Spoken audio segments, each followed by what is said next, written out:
So tell me how you came across me, or where you found me, or what brings you to want to book a session.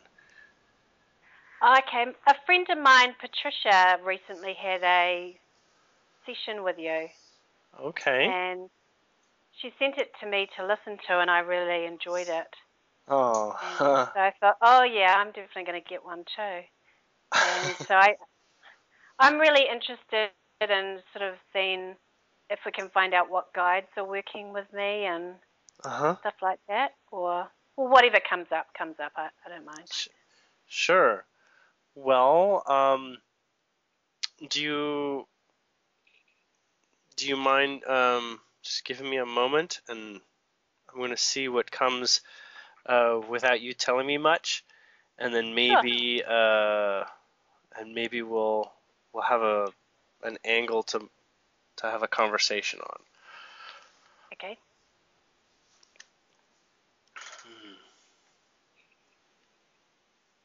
I'm getting a lot of orange, just for starters. Okay.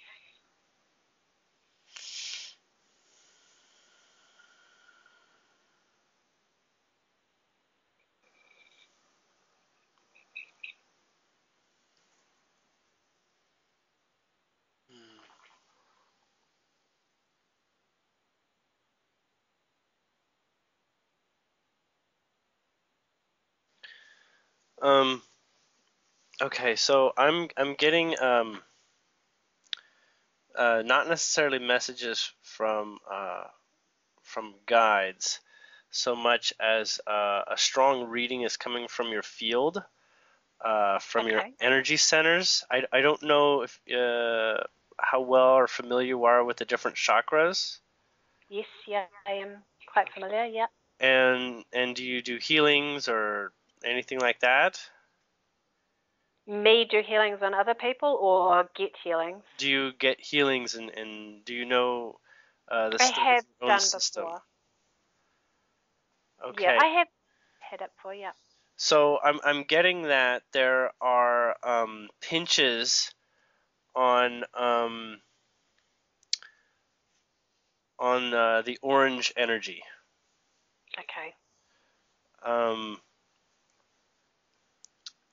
and I want to say that I got a lot of symbology of like when you have like a clip that like pinches a vein or something like that, or Okay. that Yeah. pinches a source. It's like a, I don't know what kind of clip, like a bobby clip or something like that, that's pinching something. And there's actually So it's like several. stopping the energy flow, or Yeah, stopping energy flow. It's kind of like that center like flourishes like a tree with many branches and many different ways that it goes out, but a lot of the branches are being sort of like cut off. Um, okay. Interesting. this would be not orange doesn't just mean the sort of sexual realm necessarily, but Okay. there's a lot of sort of like this element of stifling the potential on the physical realm, on the physical side of things, um, Okay. and so that leads to sort of like basically a direction of thought that leads to not seeing physical results of of uh, of sort of like instinctual intent coming forward. That's a little bit why it appears, in that realm, and why people might say, Department of Sex is not going well or something. But it also relates to, where procreation takes on a form Yeah. for vast potential, and Okay. so Do you know what I'm talking about? I mean, is this is, Yes. is this I'm connecting? not surprised. I'm Okay. not. Yeah. Um, Also, does it affect your throat? Like, because that chakra is linked to your throat one, isn't it? Because I um, constantly have sore throats. okay, so no, that's a separate element. That's a separate chakra. Uh, and that's not as much a blockage as so much uh, it's almost like in order to express, you need to you're using a complicated route in order to express. Okay. It's almost like you're running a maze in order to express. The throat chakra is about expression and being heard and feeling that your intentions are seen by others, and that you're observed. The impact of who you are on your surroundings. Okay. And so it's as if there's a diverted approach in terms of how you're expressing yourself, almost like maybe you wanted to express yourself some way, but it didn't quite work out, so that you're doing something slightly different, and then that's not worked out, so you're doing like sort of like tangents off of what you initially wished to express, the initial way you wish to express yourself and Okay. feel heard. All right. It's a little bit like you're running a maze just to get your intentions observed by you in other people, right? All right. It's like you're running a bunch of programs that are making it sort of like a hindrance on being able to see, and so there's a lot of intention to express and to be heard and to express yourself creatively, especially. But there's just a lot of small programs. I'm not going to say a lot, but there are programs in place that are holding the energy back from the level of expression that it might have even once had. So it could already be familiar, or may actually observe someone else, as in a mirror, someone else who whose throat chakra is very effective, and and having perhaps some anxiety or attempting to sort of like follow that same sort of path. Yeah. Um, it's it's not that much unlike the repression of the female expression, but it's definitely got a much more character to you specific identification. It's not nearly broad at all. It's actually gotten into a lot of specifics, um, and it's not just the suppression of the female. It's just that um, the throat and sort of and the sex chakra kind of go together a little bit in the same kind of pattern, but it's hmm, I'm going to ask for a little bit of help because I know you've got a support team, and they'll be able to key me on some finer details, I presume. Okay. But I'll sort of um, I'm sort of going to sort of go from there with regards to reading your field and speaking the way that your higher being is speaking to me, because the way your higher being is speaking to me is very rapid. It's like it's very anxious. Um, Okay. so it's a little bit like a bit of spasms. Not that they're bad if there's such a good thing as spasms of like relief. Um, so let me hold on to a moment here. Okay, you have a guide. Um, gosh, I swear, guides come in all forms. I really had no idea that this would actually offer as a guide. You have a guide that's actually a flower. like a very Flower. advanced flower, like an orchid or something like that. Okay. Because it doesn't look like a normal flower. It's got the feeling of a flower, but it's very complicated in its appearance. It's like you take an orchid and you like multiply the petals by like 10, and sort of like a lotus a little bit too, but it's got different shaped petals, and it's very beautiful. But okay, so this one is the one that's describing the expression, because this one is a part of supporting you, and what you've asked is to be supported, or to know more and to try to follow the line of thought uh, of helping you go through the programs. Okay,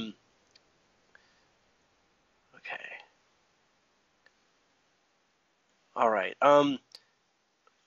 It's okay. I'm going to get a name because I don't want to call it it. That's.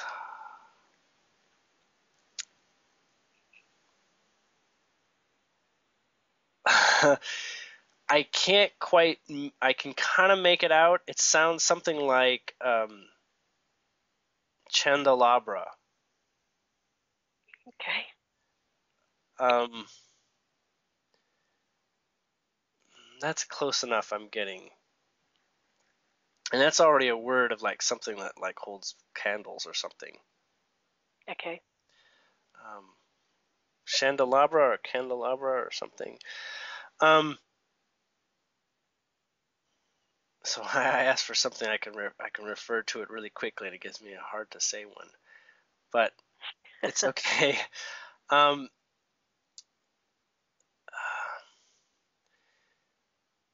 so candelabra is is a nature spirit. Not exactly like a plant, but actually portrays, we're going to say, herself as a plant. Okay. But she's very close to the fairy type world. Um, Angels and fairies often can get mixed up a little bit, and this is one of those, where the lines are blurred between being sort of like an angelic element and an earth element. Uh, Angels, um, just a slight difference is that angels, um, they're not necessarily associated with having to be human or being on Earth. Angels, there's angels for many different galactic races and whatnot. Um, Nature spirits tend to be developed by a planet specifically. So when a spirit is associated with nature, it will have like a really long lineage with a planet and with Okay. a series of elements that it focuses on. Like some are in the woods, some are in the desert, some are in the ocean. Some are in the polar areas. Most of them are going to be in the areas where life persists. Um, so areas that are green and in the ocean. But this one is more akin to marshes and where like wetlands sort of areas, not necessarily marshes, but like wetlands. Um, and it operates. She speaks from a place of um, everything has emotional context, whether you're aware of it or not. And emotional context is a complicated thing for the mind to operate on, but it's not complicated for the heart.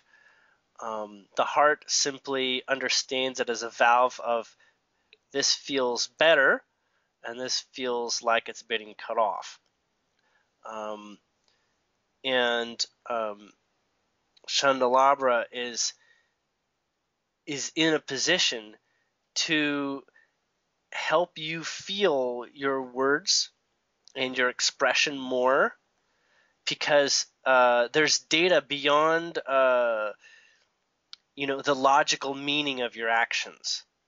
Like we can say, I want to be an artist, but I'm not going to be an artist because it doesn't make any money for a career. The point is that you be an artist, and what you understand as a career is actually the anomaly, right? Okay. So the concept of career is actually not necessary to belong. Yep. The description of career itself is backwards in its presentation, as in a career protects you, but in fact, the truth that a career supports you is a definition of someone that is flowing. Okay, so someone that is flowing receives a mirror of that flow, and so when you feel good, that's the only thing that matters, Okay. really.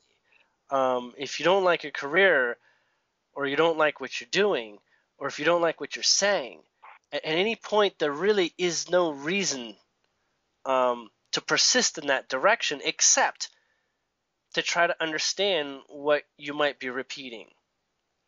So what she is a part of is to help you um, see your words and get to the heart of them more often, almost like she reminds you what you're saying to yourself and out loud. Okay.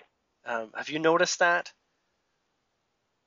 Yeah, I think That I she have. offers contemplation and lets you hear what you've done or what you've said. Um, Yeah. so she basically repeats back to you some things because in context they deserve a little bit more attention. And when there's a Right. puzzle, when there's something slightly not feeling good, you can say that there's a puzzle, because there's no reason to not feel good when you're fully tapped in, turned on. That's a phrase that Abraham uses. I don't know if you've heard of Abraham the Channelers before. Abraham Um, Hicks. no, no. Okay, well, they speak uh, without getting into them. They talk about the law of attraction. Are you familiar with the law of attraction? Yes, yeah. Okay, so when you're tapped in and turned on,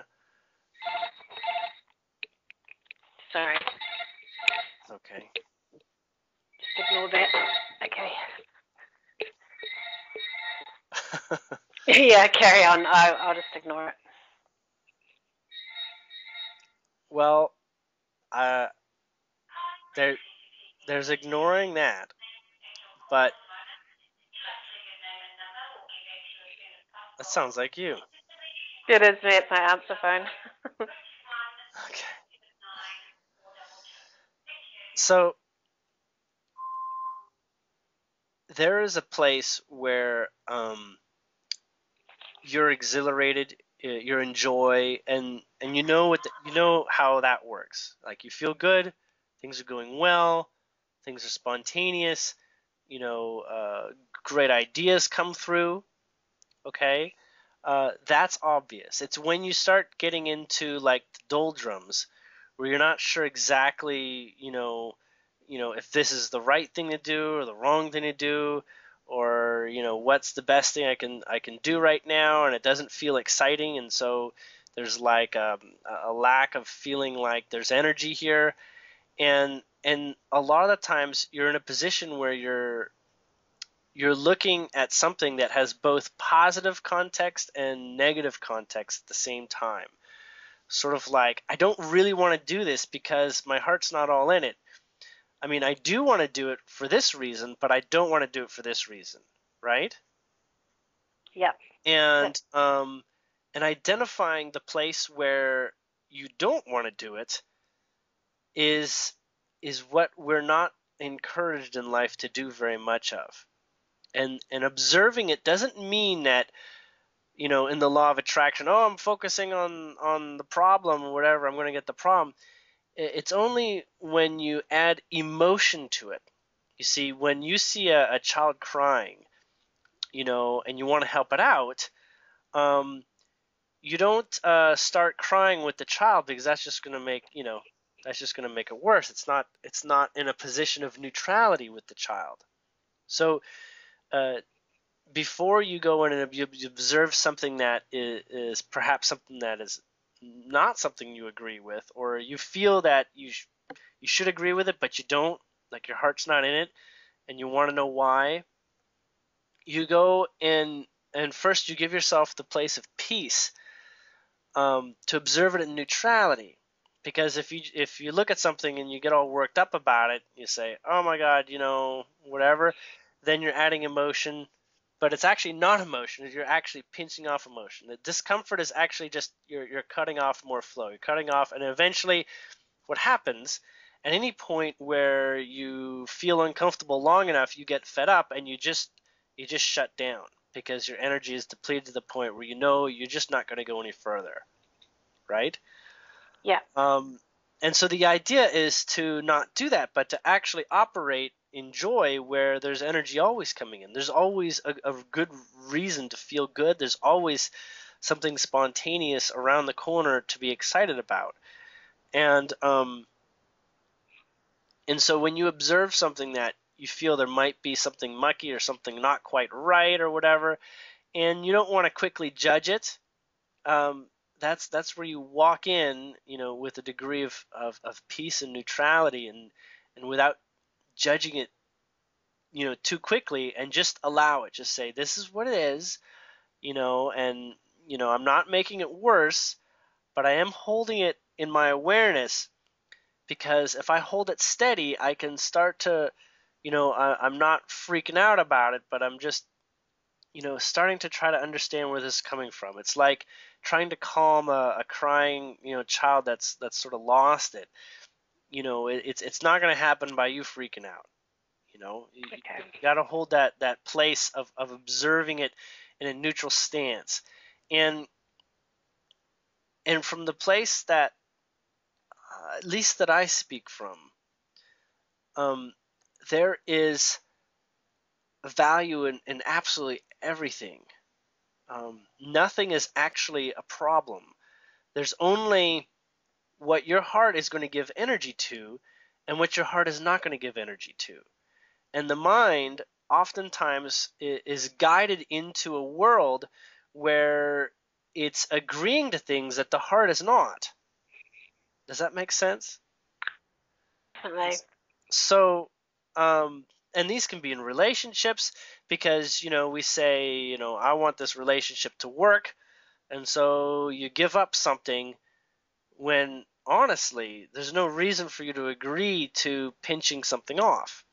Now, on another level, the mind might not know what it takes, may not understand, how to make an exchange, how to operate without, giving something up for something that it likes more. It's sort of like the better of two evils.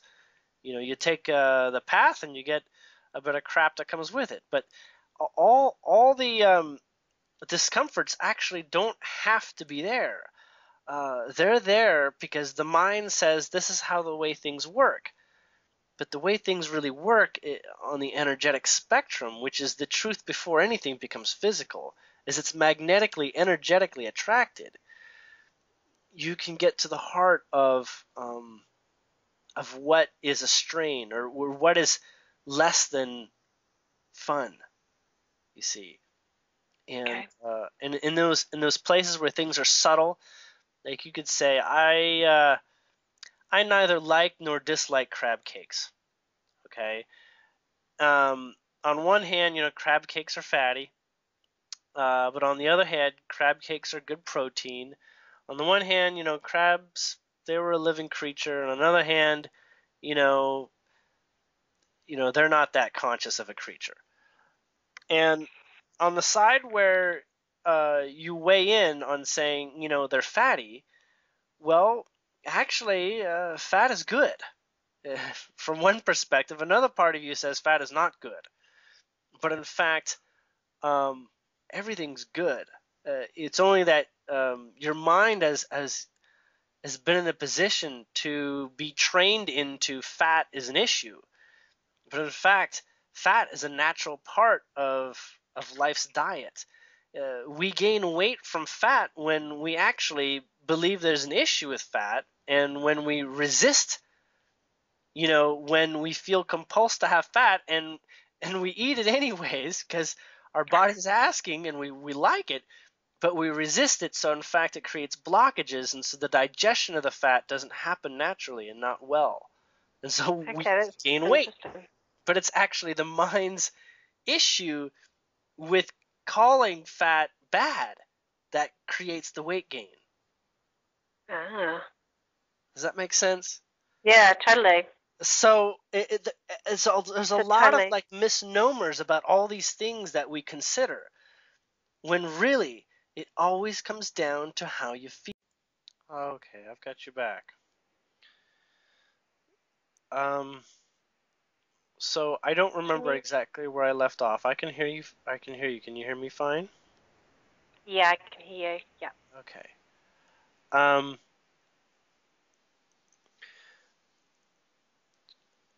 I don't remember exactly where we left off, but essentially, your flower guide, candelabra, is there for you to weave through sort of the less than true north heart expression of the words that you speak and the intentions that you put forward. Um, there's nothing wrong with what you're doing. Okay. She just helps you refine that over time and helps you hear what you're really saying. Okay. Does that make sense? Yeah, definitely. Okay. Now, did you have any questions? I don't want to monopolize the whole session without you getting to speak. Or No, that's fine. That's been okay, pretty good. Yeah. Yeah. okay. Um, you have uh, well, there's no way around it. One of your strongest influences is the sun, actually.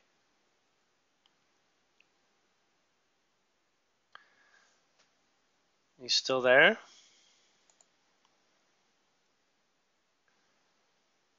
Okay, have I got you?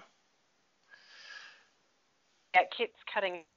Are you on a Wi-Fi signal by chance?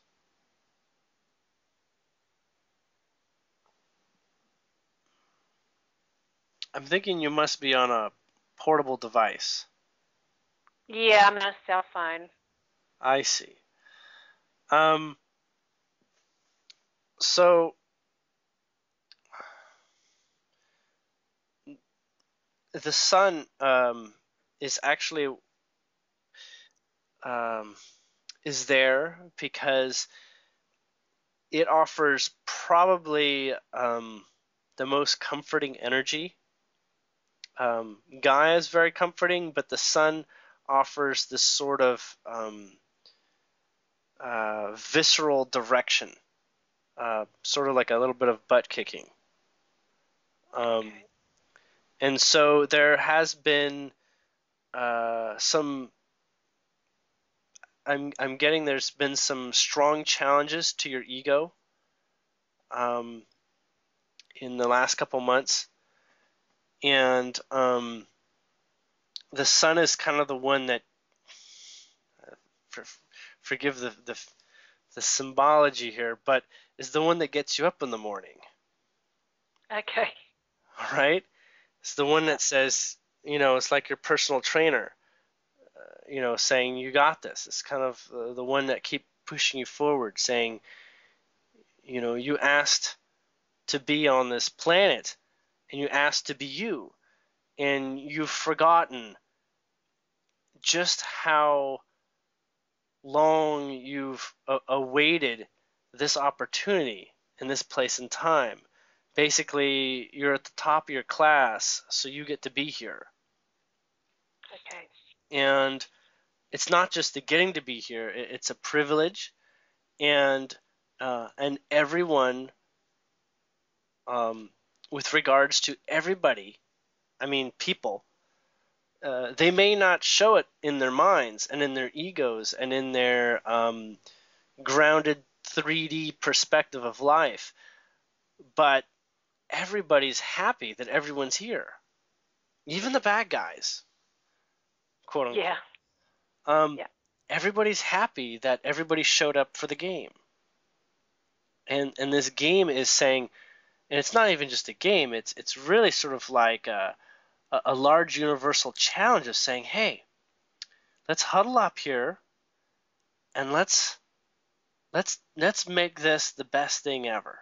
Like let's create the most amazing experience, and it's going to be such such a performance that everybody is going to want to watch this who's not a part of it, which is actually the case. We've got celestials, we've got extra dimensionals, we've got extraterrestrials. They're all here trying to enjoy this Shakespearean tragedy as it appears, but it's not a tragedy. It's a wonderful performance that talks both about the depth of losing yourself and feeling like there's no hope, and also feeling the greatest exhilaration because you go from no hope to the greatest feelings. You see, in many dimensions, they actually don't. They either choose one or the other. They either choose a wicked lifestyle, like a barbaric Conan the Barbarian world, where they go around beating each other up until they're dead, and they live short lives, and then they're like, oh, that was great, let's get back in the ring. Okay? Between lives, they're like, that was wonderful, let's get back in there and beat the snot out of each other and have fun. Even though it's like deadly and, maiming and terrible things you might see, they're like, okay, when it's just so bad that you just feel absolutely awful, then you're like, all right, time out, and then you quit and you come back and you do it all over again. And then there's worlds where it's like heaven. Everyone is creative, everyone is artistic, everyone basically, sings the beauty of all existence. And that's like heaven.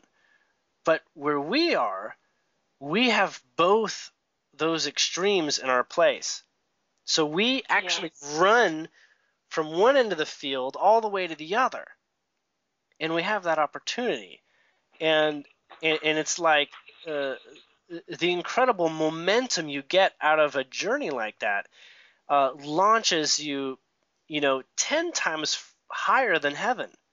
It puts you in places where, gosh, if I could do that, I can create my own entire world. My own planet Earth, literally. And that's what happens with people and souls that go through these sorts of experiences. They become like their own planets, so to speak. Okay? If you can understand, hold on, it says your signal's a little bit low. Okay. If you can understand Gaia as, like a planet, and you say it doesn't look like a person, okay, but there's a soul behind Gaia, there's a personality, there's a higher being, there's like a spirit, and you can talk to the spirit like a person, like the spirit stands in front of you like a ghost or something. Yep. You can talk to Gaia this way. And Gaia likes to do this. In fact, often Gaia will stand in the form of a tree and have like a face in the tree or something. Or it'll stand in the clouds and it'll give you a visage in the clouds. Or it'll stand in the dirt and it'll give you a visage in the dirt. Just so that you feel like you're talking to a face. Yep. It'll do that. And the sun is the same way. It's almost like they have their planet, and then the spirit stands on it and walks around like every one of us, because it understands human behavior and human life, so it can very much interact with us on that level. I mean, relatively speaking. The sun's the same way. Imagine the sun as a planet, and it's got so much amazingness that amazingness sort of like feeds our lives. And it's just so amazing, so brilliant and amazing that it literally gives us life. We're like barely little parasites living off the body of the sun. If you want to look at it that way, it doesn't sound very good, but that's basically it.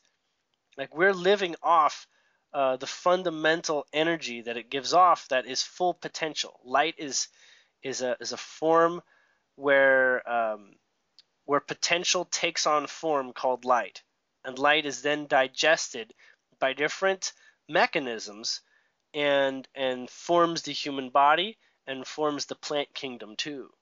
And that's why we eat the plant kingdom, because the plant kingdom, has the photosynthesis ability to turn light into a form that we can ingest easier. But our skins actually have their own photosynthesis. And so the sun is saying that I get up in the morning just like everyone else does. And I make decisions and I make mistakes and I also make aspirations and I also change my mind. Like I actually change my mind. This is what the sun says. And you're thinking, no, not the sun. Sun's like God. God is, omnipotent. It doesn't, sun's not very floozy. The sun's very floozy. Sun's very dynamic. And it actually lives off its dynamicness. But the one thing it doesn't do is be anything but be absolutely adoring of itself. It has no contrast to its understanding of itself. You might say it's extremely egotistical. It's very self-centered. But we live in concert because it chooses to be such a truly resonant being. We live off its brilliance of its heart connection with its soul, and it's basically like an oversoul in what we would understand as a soul. It's got just not just lifetimes like human lifetimes. It's got existences in many different ways and dimensions that are hard for us to understand. Okay. So the sun is there, and it's encouraging you to spend more time outside because you will naturally acclimate to a courageous sensibility with more time in the sun. You won't even know it. It's gonna be at the atomic level. Okay. All right. But sun exposure to your skin is basically what he's telling me. Now, cosmic rays don't need direct sunlight. You can receive cosmic rays at nighttime because there's nothing gets in the way of cosmic rays. There's nothing that because you're on the wrong side of the planet because it's dark, that doesn't apply. Okay? Cosmic rays are rays that are like microwaves. They go right through. Now, the way that cosmic rays are affecting you is if you can understand the moon is a little bit like a magnetic string puller. So there's a line of cosmic rays that come to the earth in a straight line and like a guitar string, but what the moon does is magnetically sort of like plucks at the strings and gives them slightly different ways that the cosmic rays act.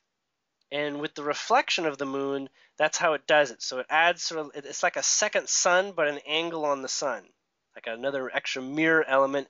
But it also magnetically gives you a cycle to work with. And that cycle is like a clock. It goes around. It starts at 12 and it comes right back around to 12. And so the lunar cycle is also playing a role, but it's secondary to the fact that you're being nurtured and being spoken to in a way that is not going to be like English. It's just going to be that assuredness of your action without the mind being able to make sense of it. Okay. Does that make sense? Yep. Yep. Okay. Um, and the sun is, funny enough, it would like to correct me on its name. It's Sol, actually, Okay. Sure. which is the original name for soul. Ah. So it's Okay. just it's like the one true way we can see a soul. It's like the only visible soul we can see with a body, in a sort of Yep. sense. Yep. Okay.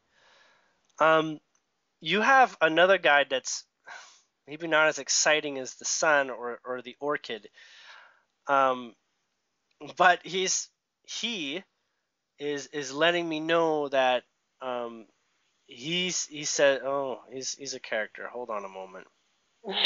So he says, yeah, I may not be, as omnipotent as Soul is, but I work equally as hard. Well, he's kidding a little bit. Um, he's kind of like a gnome, All um, right. but he doesn't have a size. He's not in the dimension of a physical gnome, but he has the personality of a gnome, you might say. Little Okay. little white bearded man with a tall hat. Um, and he's the one that actually is bringing humor into your life. He's trying to loosen things up by making you not ground too much into something.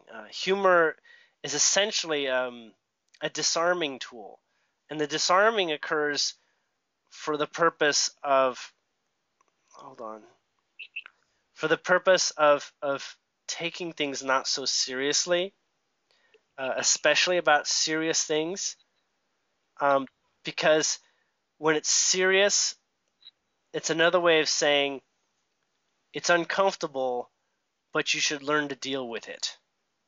Okay. That's how serious is basically used. And he's trying to cut that away and and put a smile on your face as often as he can. So he will um, basically be there when you ask for some cheering up and for some good news. Okay? Right. He's been the one that's been trying to work with you. He's actually kind of new. Um, no, he's oh my god, he's very chatty. He said he's new because you fired the last guy. Sure. So he's saying, uh, I understand what's at stake. I'm up to the task, but he doesn't really mean you fired the last guy. It just means that he's the one that's more resonant with you right now at this time. Okay. Okay. But he's there to get you to smile. He's there to liven things up a little bit.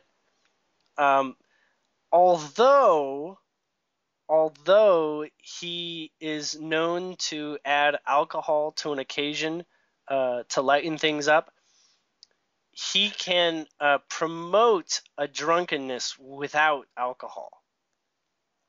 Really? Yes, it's Good. basically a lightheadedness. Okay. Okay, um, but he may not be like a party fanatic, but he knows the value of them, and he's speaking in the direction. I was going to ask him to slow down just a little bit.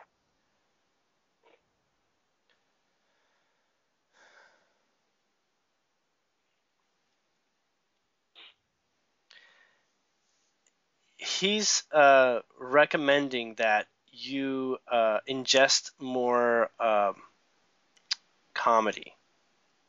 Okay. And this would be the kind of comedy that's more spontaneous, less the televised, scripted form, but more like comedian comedy, Okay. like Yeah. live comedy too. Yeah. Stand up. Yes, or recordings of live comedy too. Um, it's not, and he says, don't look too deeply into this. I mean, it's not there to, train you on life, and that whatever the comedian says, that is what you should believe, and that's what you should do. It's exactly the opposite.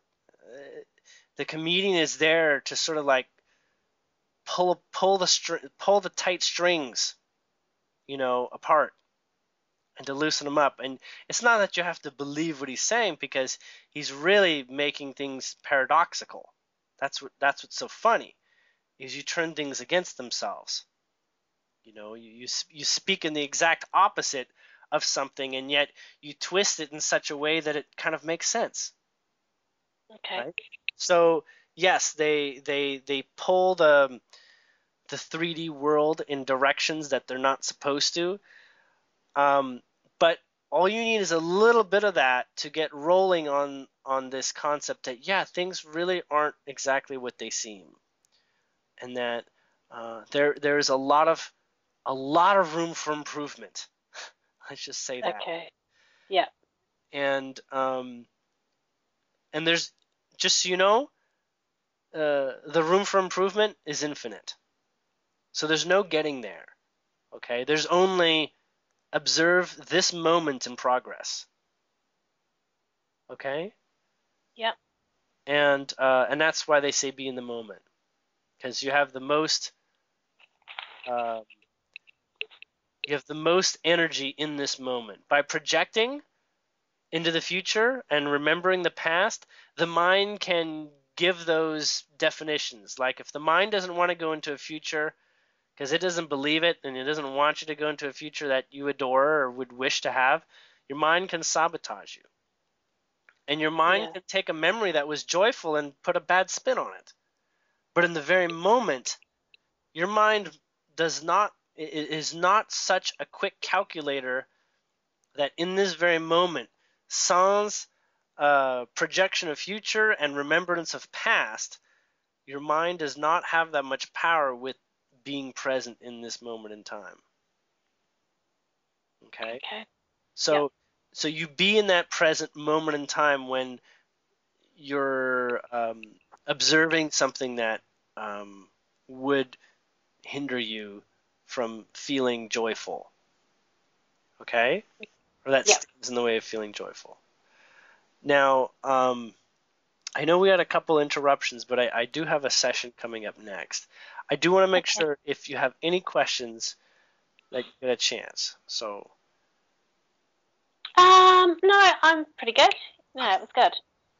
all right.